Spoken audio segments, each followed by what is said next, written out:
నమస్తే, welcome to T-SAT channel. ఉపాధ్యాయ అర్హత పరీక్షకు సంసిద్ధతలో భాగంగా మనం చైల్డ్ డెవలప్మెంట్ అండ్ పెడగాగికి సంబంధించి అభ్యసన అన్న అంశంలో అభ్యసన సిద్ధాంతాల గురించి తెలుసుకుంటూ ఉన్నాం. అభ్యసన సిద్ధాంతాల్లో ప్రధానంగా మనకి సంసర్గవాద సిద్ధాంతాలు అంటే ప్రవర్తనావాద సిద్ధాంతాలని, గెస్టాల్ట్ సిద్ధాంతాలు లేదా అంతర్దృష్టి అభ్యసనానికి సంబంధించిన సిద్ధాంతాలు, నిర్మితి సిద్ధాంతాలు, ఆ తర్వాత పరిశీలన సిద్ధాంతాలన్న విభాగాల్లో మనకి రకరకాల అభ్యసన సిద్ధాంతాలు కనిపిస్తాయి. ఆ కోవలో భాగంగా ఇప్పుడు మనం సాంఘిక అభ్యసన సిద్ధాంతం అంటే ఏమిటి, దాన్ని ఎవరు ప్రవేశపెట్టారన్న విషయాలని తెలుసుకుందాం. ఆల్బర్ట్ బండూరా అనే కెనడా దేశానికి చెందినటువంటి మనోవైజ్ఞానికుడు సోషల్ లెర్నింగ్ సిద్ధాంతము అంటే సాంఘిక అభ్యసన సిద్ధాంతం అన్న భావనని ప్రవేశపెట్టాడు. అయితే ఇందులో ఆయన సైకలాజికల్ మోడలింగ్ అన్నటువంటి గ్రంథం ద్వారా ఈ విషయాన్ని మనకు తెలియజేస్తూ ఉన్నారు. పిల్లలు తమ చుట్టూ ఉన్నటువంటి పరిసరాల్లో వ్యక్తులను పరిశీలించడం ద్వారా కొన్ని అంశాలను నేర్చుకునేటువంటి ప్రయత్నం చేస్తారు. అయితే ఆల్బర్ట్ బండూరా ఏమంటాడంటే, తాము పరిశీలించేటువంటి వ్యక్తులు మంచి నైపుణ్యాలు లక్షణాలు కలిగి ఉన్న వాళ్ళైనప్పుడు అవి అడాప్ట్ చేసుకోవడానికి, వాటిని నేర్చుకోవడానికి అవకాశం ఉంది అంటారు.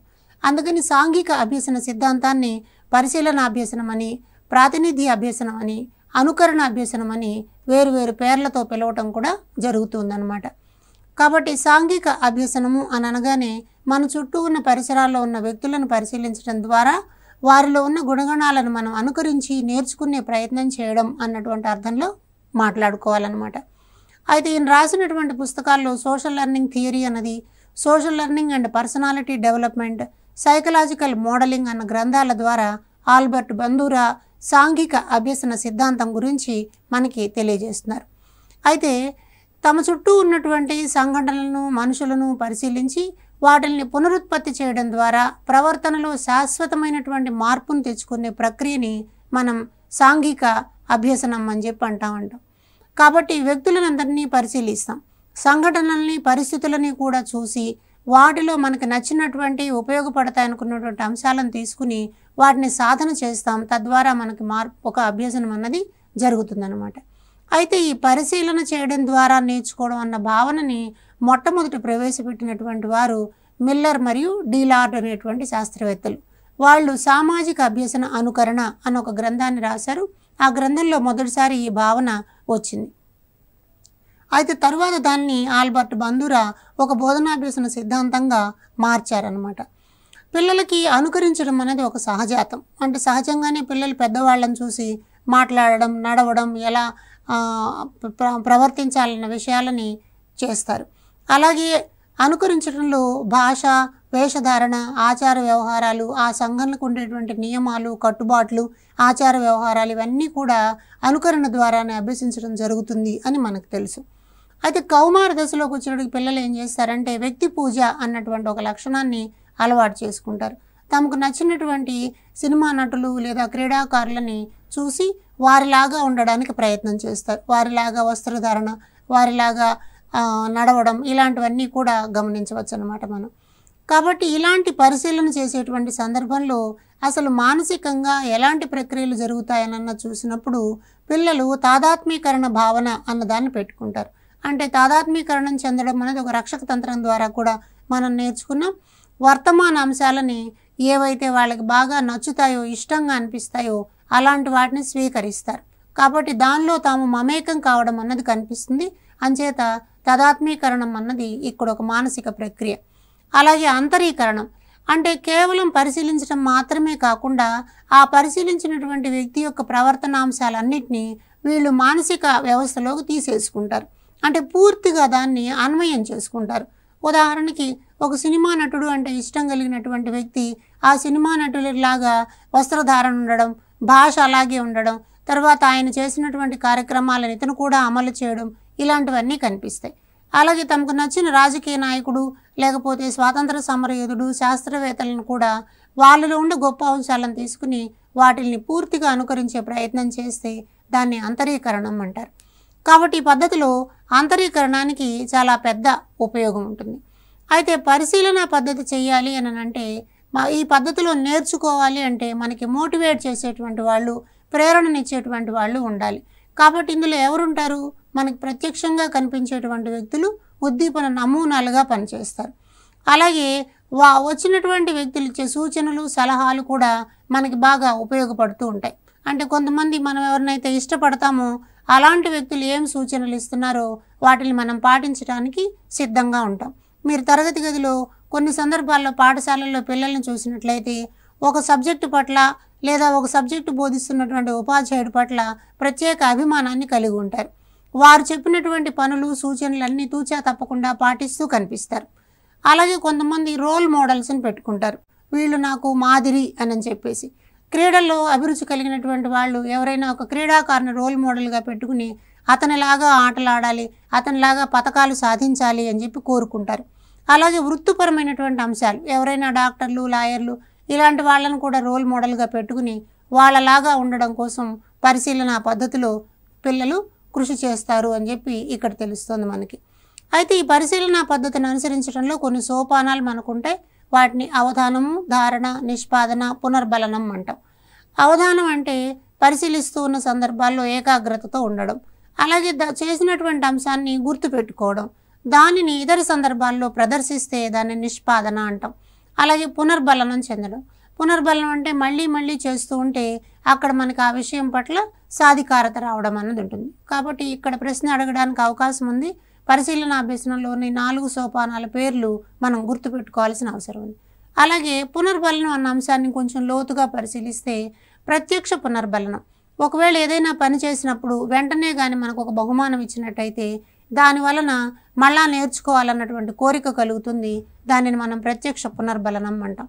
అలాగే పరోక్ష ప్రత్యామ్నాయ పునర్బలనం అంటే ఇతరులు పొందిన వాళ్ళ చూసి నేను కూడా అలాగే సాధించాలి, నేను కూడా అలాగే చదువుకోవాలి, నేను కూడా అలాగే పాటలు పాడాలి, నేను కూడా అలాగే బహుమతులు తెచ్చుకోవాలి అని చెప్పి అనుకుంటే దానిని మనం పరోక్ష ప్రత్యామ్నాయ పునర్బలనం అని చెప్పి అంటాం. అయితే కొన్ని సందర్భాల్లో పునర్బలనం సొంతంగా ఉంటుంది. తమకై తామే ఆ రకమైనటువంటి పునర్బలనాన్ని పొందుతూ ఉంటారు. అంటే ఇది ఒక రకంగా చెప్పాలంటే స్వీయ ప్రేరణ లాంటిదన్నమాట. కాబట్టి ఈ సిద్ధాంతంలో మనం తరగతి గదిలో గమనించి చూసినట్లయితే వ్యక్తి చరిత్రల్ని పాఠ్యాంశాలుగా ఉంచడం అన్నది జరుగుతుంది. అలాగే పరిశీలన చేయడానికి వీలైన ప్రాజెక్టు పనులు లాంటివి కూడా కొన్ని పాఠశాలలో పెడతాం. అలాగే సొంత ప్రమాణాలను ఏర్పరచుకునేలాగా ప్రోత్సహించేటువంటి కృత్యాలని తరగతి గదిలో అమలు చేస్తాం. ఈ విధంగా మనకి బండూరా ప్రతిపాదించినటువంటి పరిశీలన అభ్యసనం అన్నది ఉపయోగపడుతూ ఉంటుంది. తర్వాత మరొక ముఖ్యమైనటువంటి అభ్యసన సిద్ధాంతం గురించి తెలుసుకుందాం. దానిని సాంఘిక సాంస్కృతిక అభ్యసన సిద్ధాంతం అని చెప్పి అంటాం అనమాట. అయితే ఈ సిద్ధాంతాన్ని ప్రతిపాదించింది వైగాట్స్కీ అన్నటువంటి రష్యన్ శాస్త్రవేత్త. ఈయన ఒక భాషా శాస్త్రవేత్త, అలాగే మనోవైజ్ఞానికుడు కూడా. ఈయన ప్రతిపాదించినటువంటి సిద్ధాంతాన్ని జ్ఞాన నిర్మాణాత్మకవాదము అంటాం. జ్ఞాన నిర్మాణము అంటే నాలెడ్జ్ కన్స్ట్రక్షన్ అంటాం.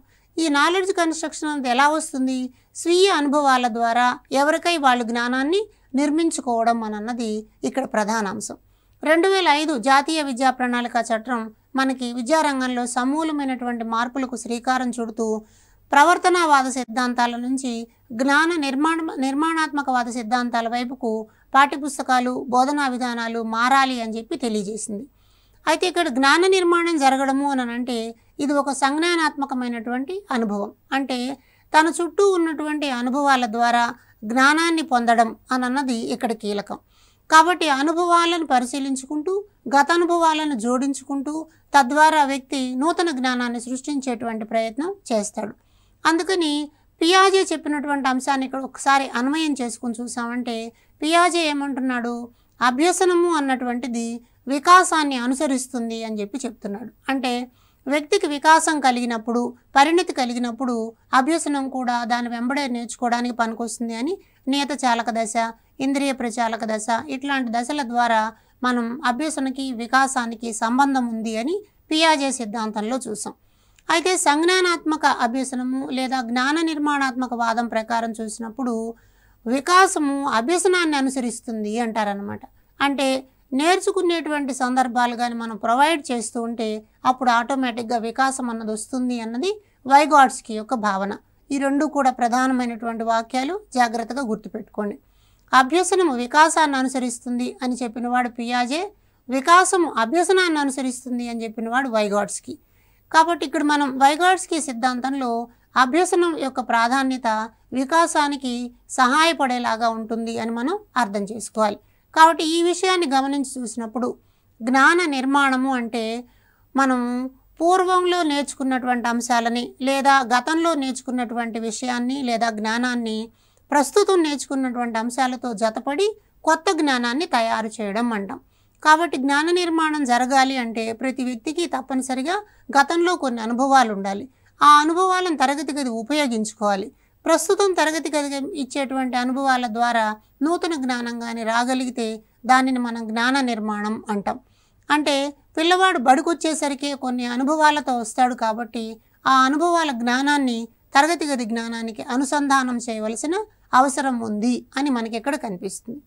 దాంతోపాటు ఈ సిద్ధాంతకర్తలు ఏమంటారంటే జ్ఞాన నిర్మాణము అంటే కేవలం సమాచారాన్ని లేదా విషయాన్ని అందించటం కాదు, పుస్తకాల్లోంచి సమాచారాన్ని అందించటం కాదు, ఎవరికి వారు అభ్యసన ప్రక్రియలో పాల్గొంటూ జ్ఞానాన్ని సృష్టించుకోవాలి అని చెప్పి చెప్తారు. కాబట్టి జ్ఞానము అన్నది సృష్టించుకోవడానికి పనికొచ్చింది, సృష్టించడం ద్వారా ఏర్పడేది. అంతేకాని జ్ఞాన నిర్మాణం అంటే సమాచారాన్ని ఒకరి నుంచి ఒకరికి బదిలీ చేయడం కాదు అని చెప్తారనమాట. ఇలా ఎవరికి వారు జ్ఞానాన్ని సృష్టించుకోవాలి అని అంటే ఆ జ్ఞాన సృష్టికి అవసరమైనటువంటి సాంఘిక ప్రదేశాలు మనకు అవసరమవుతాయి. వీటిని మనం నాలెడ్జ్ ఎవెన్యూస్ అంటాం, జ్ఞాన కేంద్రాలు అన్నది. సమాజంలో చాలా రకాల జ్ఞాన కేంద్రాలు మనకు కనిపిస్తాయి. పాఠశాల ఒక్కటే కాదు, వ్యవసాయ క్షేత్రము, కుండలు తయారు చేసే ప్రదేశము, బట్టలు ఉతికే ప్రదేశము, బట్టలు కుట్టే ప్రదేశము, ఇలా చాలా రకాల అంశాలు గ్రామంలో మనకు కనిపిస్తాయి. కాబట్టి ఆ ప్రదేశాలన్నింటినీ మనం జ్ఞాన కేంద్రాలు అంటాం. వ్యక్తి అక్కడికి వెళ్ళి అక్కడ సాంఘిక అంశాలతోటి అంటే అక్కడున్న మనుషులు, అక్కడున్న వస్తువులు, అక్కడ జరిగే వ్యాపార లావాదేవీలు, అక్కడ ఉన్నటువంటి పారిశ్రామిక అంశాలు, వీటన్నిటితోనూ పరస్పరం ప్రతిచర్య జరపడం వల్ల వ్యక్తిలో జ్ఞాన వికాసం జరుగుతుంది అంటారు.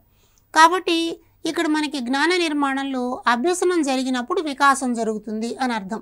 ఒక పిల్లవాడు ఆహారం తింటాడు, అయితే ఈ ఆహారం ఎక్కడి నుంచి వస్తుంది అని తెలుసుకోవాలి అంటే ఒక వ్యవసాయ క్షేత్రానికి వెళ్లాల్సి వస్తుంది. ఆహారం తినడము, ఆహారం కొనడము అన్నవి అతని గతంలో ఉన్నటువంటి అనుభవాలు. ఆహారం ఎక్కడ పండుతుంది, ఎలా పండుతుంది అన్నది ప్రస్తుతం తెలుసుకున్నటువంటి అంశాలు. కాబట్టి గత అనుభవాలకి ప్రస్తుత అనుభవాలకి జోడించడం ద్వారా ఆహార ఉత్పత్తి అన్న భావనని అర్థం చేసుకోగలిగితే దానిని మనం జ్ఞాన నిర్మాణం అంటాం. అంటే ఇంతకుముందు ఈ విషయం నేర్చుకోకముందు వ్యక్తికి ఈ సంధానం లేదు, కాబట్టి కొత్త అంశాల్లో జతపడడం ద్వారా నేర్చుకున్నాడు, కాబట్టి దానిని మనం ఏమంటాం, కొత్త జ్ఞానాన్ని పొందాడు అంటాం. ఎప్పుడైతే కొత్త జ్ఞానం వస్తుందో వ్యక్తిలో వికాసం కూడా కనిపిస్తుంది అన్నమాట. కాబట్టి అర్థవంతమైనటువంటి సామాజిక సాంస్కృతిక కృత్యాలు ఎలాంటివైతే ఉంటాయో వాటిల్లో వ్యక్తి పాల్గొన్నప్పుడు మాత్రమే మేధస్సు వికసించడం అన్నది జరుగుతుందన్నమాట. అంటే ఒక పండుగ గురించి తెలుసుకోవాలనుకున్నప్పుడు ఆ పండుగ జరిగేటువంటి ప్రాంతానికి వెళ్ళి అక్కడ మనుషులతో మాట్లాడడం ద్వారా ఆ విషయాన్ని తెలుసుకోవడం, లేదా ఒక చెరువు గురించి తెలుసుకోవాలంటే అక్కడికి ప్రత్యక్షంగా గ్రామస్తుల దగ్గరికి వెళ్ళి ఆ చెరువు ఎవరు, ఎలా నిర్మించారు, వ్యవసాయానికి ఎలా పనికొస్తుందన్న వివరాలను తెలుసుకోవడం. అంటే జ్ఞాన నిర్మాణం జరగాలి అంటే సాంఘికంగా ఉండేటువంటి విభిన్న రకాల అంశాలతో మనం ప్రతిచర్య జరపడం అన్నది అవసరం. సాంఘిక సాంస్కృతిక అంశాలన్నీ కూడా జ్ఞాన నిర్మాణానికి ఉపయోగపడతాయి అని మనం ఇక్కడ గమనించాలి.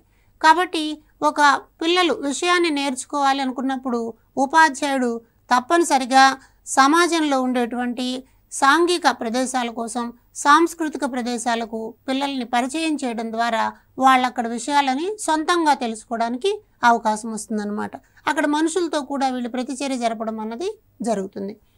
ఒకవేళ ఆ సన్నివేశానికి వెళ్ళారనుకుందాం, ఉపాధ్యాయుడు పిల్లల్ని చెప్పులు కుట్టేటువంటి వ్యక్తి దగ్గర తీసుకెళ్ళాడు, లేదా కుండలు తయారు చేసే వ్యక్తి దగ్గర తీసుకెళ్ళాడు.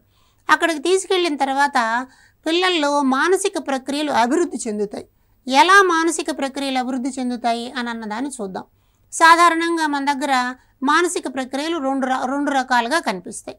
వాటిలో ఒకదాన్ని దిగువ స్థాయి మానసిక ప్రక్రియలు అంటాం. అంటే ఇవన్నీ పుట్టుకతోనే మన దగ్గర ఉంటాయి.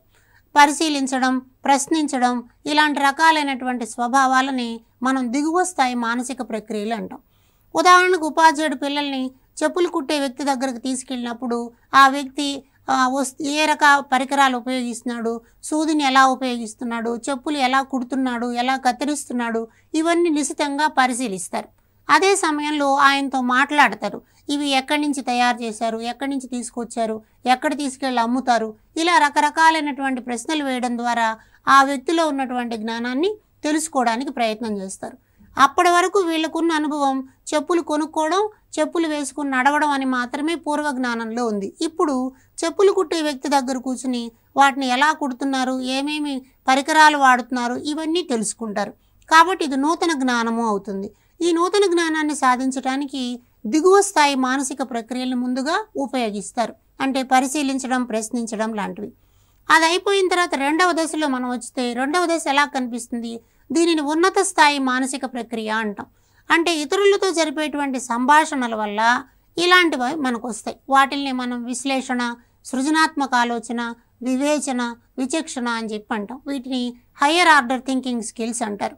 ఈ హయ్యర్ ఆర్డర్ థింకింగ్ స్కిల్స్లో సేకరించినటువంటి సమాచారము, అనుభవాల ఆధారంగా సమాచారాన్ని విశ్లేషణ చేసి వీళ్ళు కొత్త జ్ఞానాన్ని పొందే ప్రయత్నం చేస్తారనమాట.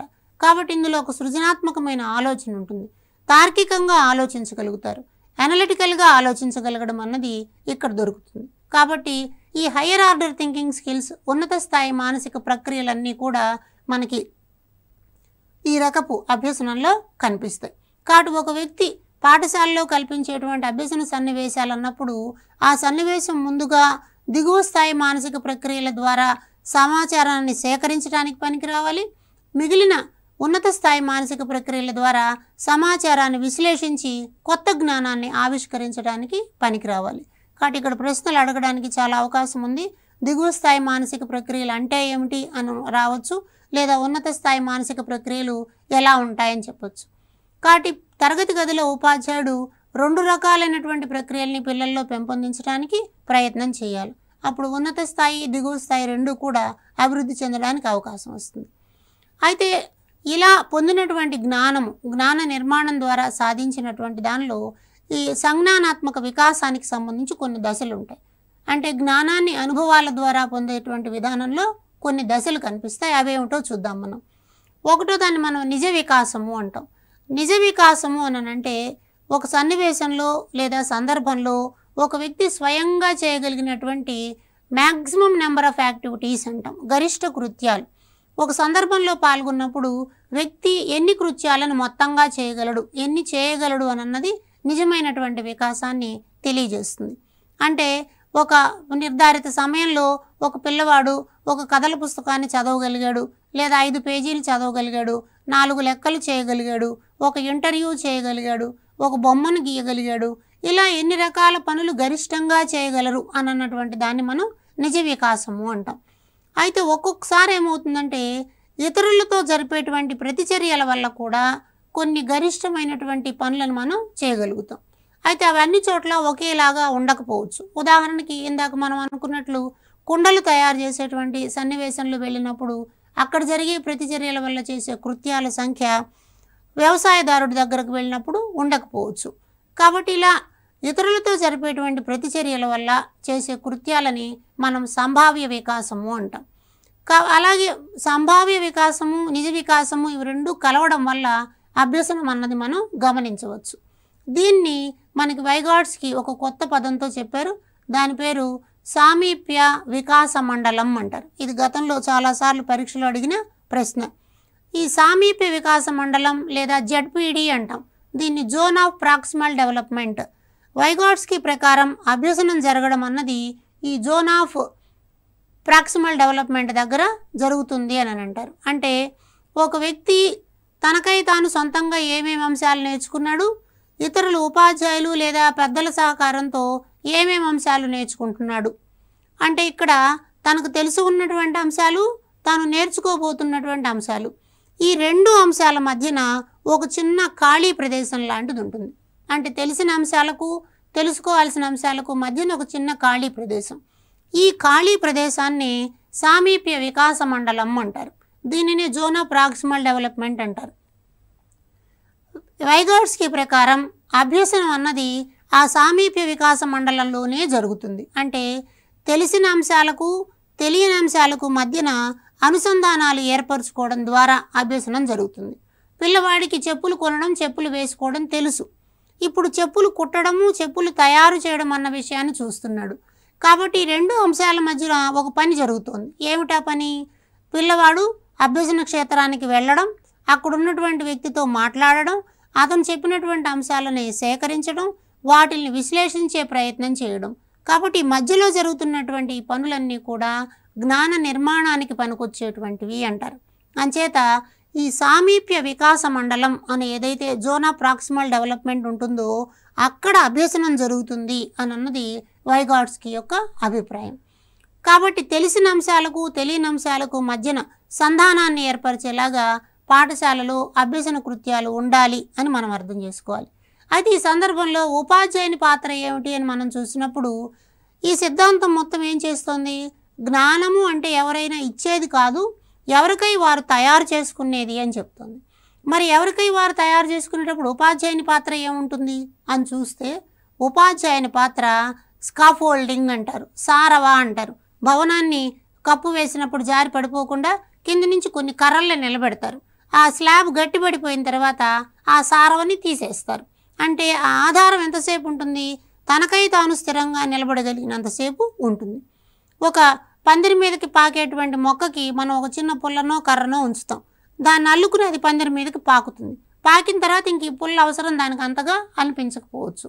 స్కాఫోల్డింగ్లో కూడా ఉపాధ్యాయుడు లేదా పెద్దలు అభ్యాసుల కంటే అధిక జ్ఞానం కలిగినటువంటి వాళ్ళు ఎవరైతే ఉంటారో వాళ్ళందరూ అభ్యాసికి ఇచ్చేటువంటి సహాయాన్ని మనము ఈ మాదిరిగా చెప్తాం. కాబట్టి అభ్యాసికి అందించేటువంటి సహాయం ఏముంటుందో దానిని మనం జోన్ ఆఫ్ ప్రాక్సిమల్ డెవలప్మెంట్లో స్కాఫోల్డింగ్ లాగా చెప్తారనమాట.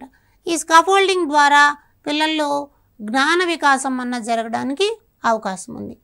అయితే వైగాట్స్కీ ఈ అంశాలను చెప్తున్నప్పుడు జ్ఞాన నిర్మాణము అని అన్నది అనుభవాల ద్వారా, ఇతరులను పరిశీలించడం ద్వారా, తమకంటే ఎక్కువ తెలిసినటువంటి వాళ్ళ నుంచి తెలుసుకోవడం ద్వారా ఇది జరుగుతుంది అని చెప్పే సందర్భంలో వైగాట్స్కీ భాషకు చాలా పెద్ద ప్రాధాన్యత ఇచ్చాడు. అంటే భాష ద్వారా విషయాన్ని నేర్చుకోవడం అన్నది జరుగుతుంది. కాబట్టి భాష ఎప్పుడైతే సమర్థవంతంగా వస్తుందో అది సంజ్ఞానాత్మక వికాసానికి దారితీస్తుంది అంటారు. అంటే విషయ సేకరణ, విషయ వ్యక్తీకరణల్లో భాష ప్రాధాన్యత చాలా ఎక్కువ అని మనకి వైగాట్స్కీ ద్వారా తెలుస్తుంది. అయితే మనకి పియాజే చెప్పినట్లుగానే ఇక్కడ కూడా వ్యక్తి యొక్క వికాసంలో భాషాపరమైనటువంటి అంశాలలో వైగాట్స్కీ కొన్ని ప్రధాన భావనలను తెలియజేస్తున్నాడు. వాటిలో ఒకదాన్ని సాంఘిక ప్రసంగము అంటున్నాడు. అంటే పిల్లలు భాష నేర్చుకునే క్రమంలో 2 సంవత్సరాల వయసప్పుడు ఇతరులతో మాట్లాడేటువంటి ప్రయత్నం చేస్తారు. అంటే 1-2 సంవత్సరాల పిల్లలు పెద్దవాళ్ళు పలకరిస్తే పలుకుతారు, వాళ్ళలాగా మాట్లాడడానికి వాళ్ళ నోరు వంక చూస్తూ అనుకరించడానికి ప్రయత్నం చేస్తారు. కాబట్టి 2 సంవత్సరాల పిల్లలు సాంఘికంగా తన ముందు కనిపిస్తున్నటువంటి వ్యక్తులు, కుటుంబ సభ్యులు, బంధువులు, సమాజంలోని ఇతర సభ్యులు ఎలా మాట్లాడుతున్నారు అని చెప్పి వాళ్ళు చేసేటువంటి మాటల్ని పరిశీలిస్తూ తాము కూడా అలాగే పలకడానికి ప్రయత్నం చేస్తారు. దీనిని మనం సాంఘిక ప్రసంగం అని చెప్పి అంటాం. అయితే 3 సంవత్సరాల వయసు వచ్చేటప్పటికి పిల్లలు ఏం చేస్తారంటే మాట్లాడడం నేర్చుకుంటారు. కాబట్టి వాళ్ళకై వాళ్ళు తమలో తాము మాట్లాడుకుంటూ ఉంటారు. దీనిని మనం అంతర్గత సంభాషణ అని చెప్పి అనొచ్చు, లేదా వ్యక్తిగత ప్రసంగం అని కూడా అంటారు. అంటే 3 ఏళ్ల పిల్లలు ఆటలు ఆడుకుంటూ వాళ్ళకై వాళ్ళే మాట్లాడుకుంటారు. ఒక్కళ్ళే కూర్చుని వాళ్ళకై వాళ్ళే మాట్లాడుకుంటూ ఉంటారు. ఇలా మాట్లాడుకోవడమే భాషాభివృద్ధిలో కీలకమైన దశ అంటాడు వైగాట్స్కీ. మనమేమో వాడు చూడు ఒక్కడే కూర్చుని మాట్లాడుకుంటున్నాడు అని చెప్పి అనుకుంటాం.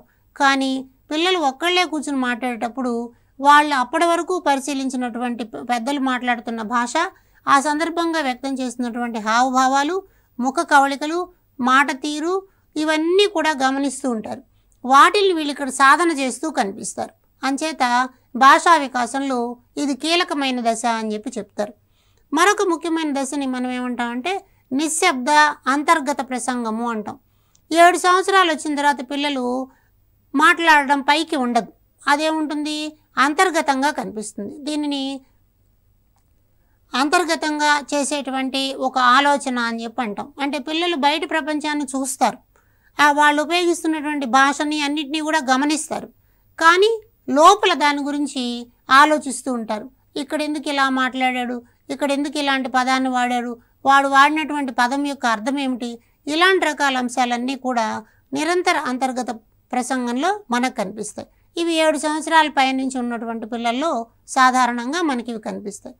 కాబట్టి భాషా వికాసంలో సాంఘిక ప్రసంగము అని అన్నది 2 సంవత్సరాల వయసులో, వ్యక్తిగత ప్రసంగము అని అన్నది 3 సంవత్సరాల వయసులో, నిరంతర అంతర్గత ప్రసంగము అన్నది 7 సంవత్సరాల వయసులో కనిపిస్తాయి అని వైగాట్స్కి చెప్తున్నాడు. అయితే ఇలాంటి మన జ్ఞాన నిర్మాణపరమైనటువంటి అభ్యసన సన్నివేశాన్ని బడిలో ఉపయోగించాలి అంటే ఎలాంటి బోధనా విధానాలను మనం వాడాలన్నది చూద్దాం. కాబట్టి పాఠశాల స్థాయిలో వీటిని ఉపయోగించదగిన బోధనా విధానాల్లో ఒకటి పరస్పర బోధన అని అన్నాం. అలాగే రెండవది భాగస్వామ్య బోధన అంటాం. పరస్పర బోధన అంటే ఒక ఉపాధ్యాయుడు 2 లేదా 3 4 పిల్లల్ని దగ్గర పెట్టుకుని వారికి ఒక్కొక్కరికి సమాచారాన్ని చెప్తూ నేర్పుతూ వాళ్ళకు వచ్చినటువంటి సలహాలకి సరైనటువంటి పరిష్కారాన్ని చెప్తూ సూచనలు చేస్తూ జరిగే బోధనని పరస్పర బోధన అంటాం. అంటే కొంచెం మంది ఒక ఉపాధ్యాయుడికి కొద్దిమంది పిల్లలే ఉండడం వల్ల జరిగేది. అలాగే భాగస్వామ్య బోధన, ఇది పార్టిసిపేటరీ అప్రోచ్ అంటాం. ఆ విషయం నేర్చుకోవడంలో ఉపాధ్యాయుడు విద్యార్థులు ఇద్దరూ కూడా సంసిద్ధులుగా ఉన్నట్లు కనిపిస్తారు. అంటే ఇద్దరూ కలిసి అక్కడ పనిచేస్తారు. తద్వారా భాగస్వామ్య బోధన అన్నది జరుగుతుంది. అంటే షేరింగ్ ఆఫ్ థాట్స్ అన్నమాట. పిల్లలు బడికొచ్చేసరికి కొన్ని అనుభవాలను కలిగి ఉంటారు కాబట్టి ఆ అనుభవాలను పంచుకోవడానికి సరైనటువంటి వేదికగా భాగస్వామ్య అభ్యసనం అన్నది కనిపిస్తుంది. ఈ పార్టిసిపేటరీ అప్రోచ్ వలన కలిగే మరొక లాభం ఏమిటి అని అంటే అన్ని అంశాలను పిల్లలతో చర్చించడానికి, పిల్లల అభిప్రాయాలను తీసుకోవడానికి, తద్వారా నిర్ణయాలను తీసుకోవడానికి అవకాశం అన్నది వస్తుందన్నమాట. కాబట్టి ఇలాంటి బోధనా విధానాలు మనకి పియాజే వైగాట్స్కి ప్రతిపాదించినటువంటి అంశానికి ప్రాధాన్యతగా కనిపిస్తాయి. అలాగే మరొక అభ్యసన సిద్ధాంతాన్ని చూసే ప్రయత్నం చేద్దాం. ఇది జిరోమ్ బ్రూనర్ ప్రతిపాదించినటువంటి బ్రూనర్ బోధనా సిద్ధాంతము అంటారు. ఈ బోధనా సిద్ధాంతాన్ని మనం శిక్షణ సిద్ధాంతం అని పిలుస్తాం, ఆవిష్కరణ అభ్యసనం అని కూడా అంటాం. ఈయన ఒక గ్రంథం రాశాడు, దానిని ద ప్రాసెస్ ఆఫ్ ఎడ్యుకేషన్ అంటాం. ప్రతి వ్యక్తిలో కూడా వివేచించుకునే ఆలోచించుకునేటువంటి సామర్థ్యం ఉంటుంది కాబట్టి బోధనకి పరిపక్వత అవసరం లేదు అని జిరోమ్ బ్రూనర్ చెప్పారు. కానీ మనకి ప్రవర్తనవాద సిద్ధాంతాలన్నీ ఏముంటున్నాయి, పరిపక్వత ఉంటేనే బోధన జరుగుతుంది అంటాడు.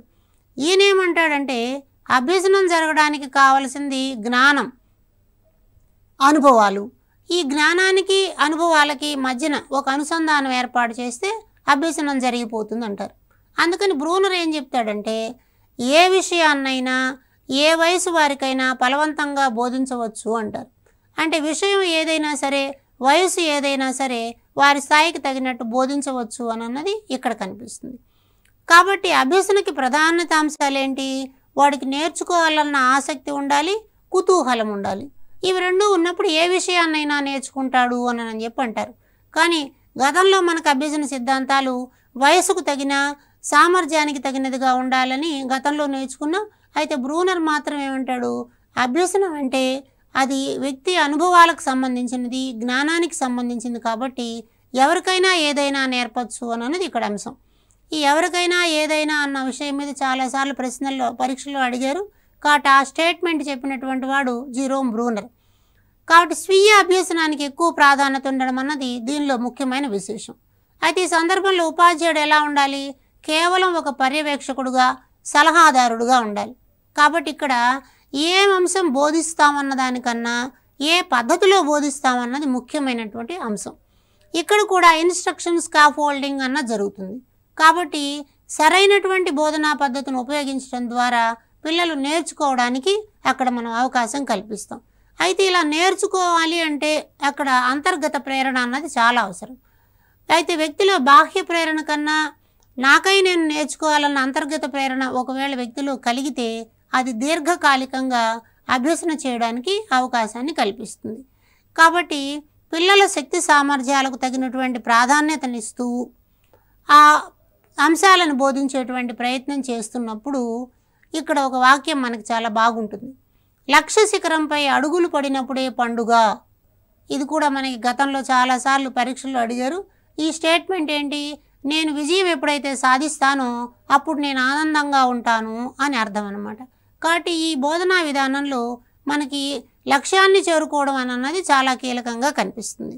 కాబట్టి ఈ రకపు అంశంలో ఉపాధ్యాయుడు పర్యవేక్షకుడుగా ఉంటూ బోధనా సోపానాలను పాటించాలి.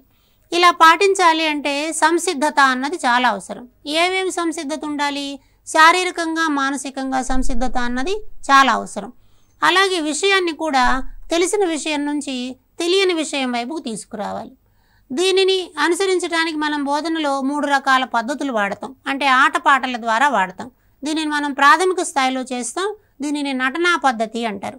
కొంచెం వయసు వచ్చిన తర్వాత అవసరానికి అనుగుణంగా మ్యాపులు, చార్ట్లు, పోస్టర్లు ఇలాంటివి ఉపయోగిస్తూ విషయాన్ని నేర్పితే దానిని చిత్రపట పద్ధతి అంటాం. ఇంకా కొంచెం వయసు వచ్చిన తర్వాత అమూర్త భావనలను కూడా నేర్చుకోగలుగుతారు. అంటే రకరకాల గుర్తులు, సంకేతాలు, సూత్రాలు, నియమాలు ఇలాంటివన్నీ కూడా నేర్చుకోగలుగుతారు. కాబట్టి 3 రకాలైనటువంటి క్రమ పద్ధతిలో బోధన చేయాలి అని అంటారు. అదేవిధంగా అంతర్గత ప్రేరణకి ప్రాధాన్యతనిచ్చేలాగా బోధన జరగాలి అన్నది మనం గమనిస్తాం. కాబట్టి బ్రూనర్ చెప్పినటువంటి ఈ సిద్ధాంతంలో మనం నటనా పద్ధతి, చిత్రపట పద్ధతి, ప్రతీకాత్మక పద్ధతి అనేటువంటి ఉపయోగిస్తూ సరైన పునర్బలనాన్ని కలిగించడం ద్వారా పిల్లలు ఏ విషయాన్నైనా నేర్చుకోగలరు అని మనకి ఇక్కడ తెలుస్తుంది. కాబట్టి ఈ విధంగా మనం వైగాట్స్కీ సిద్ధాంతాన్ని, బ్రూనర్ సిద్ధాంతాన్ని, అందులో ఉన్న మౌలికాంశాలను చదివి అర్థం చేసుకోవడం ద్వారా పరీక్షలో మంచి మార్కులు సాధించడానికి అవకాశం ఉందని తెలియజేస్తూ ఈ విషయాన్ని ఇంతటితో ముగిస్తున్నాను. ధన్యవాదాలు.